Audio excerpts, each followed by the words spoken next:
பிரான்சில் வசிக்கும் அல்ஜீரிய நாட்டைச் சேர்ந்த ஒருவருக்கு குடியுரிமை அனுமதி வழங்குவதை பாரிஸ் போலீஸ் துறை மறுத்திருந்தது.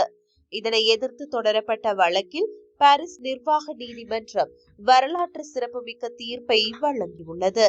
கடந்த 2024 ஆண்டு ஏப்ரல் 22 அன்று பாரிஸ் போலீஸ் ஆணையகத்தில் குறித்த நபர் முறையான குடியுரிமை அனுமதி கோரி விண்ணப்பித்திருந்தார். ஆனால் சட்டப்படி நிர்ணயிக்கப்பட்ட 4 மாத காலக்கெடுவுக்குள் நிர்வாகம் எந்த பதிலும் அளிக்கவில்லை. சட்ட விதிகளின்படி குறிப்பிட்ட காலத்திற்குள் பதில் அளிக்கப்படாதது தானாகவே ஒரு மறைமுக நிராகரிப்பாக கருதப்படும். இதனால் பாதிக்கப்பட்டு மன உளைச்சலுக்கு ஆளான அந்த நபர் தனது உரிமைகளை நிலைநாட்ட வழக்கறிஞரை அணுகினார்.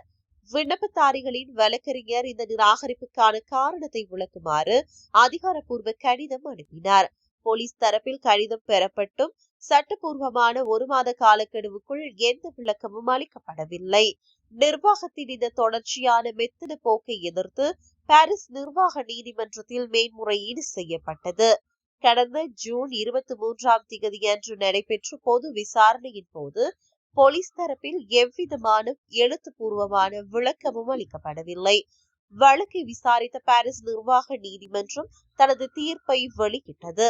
நிர்வாகம் காரணங்களை விளக்க தவறியதால் அது மறைமுக நிராகரிப்பு சட்டம் செல்லாது என்றும் நீதிமன்றம் அதிரடியாக அறிவித்தது.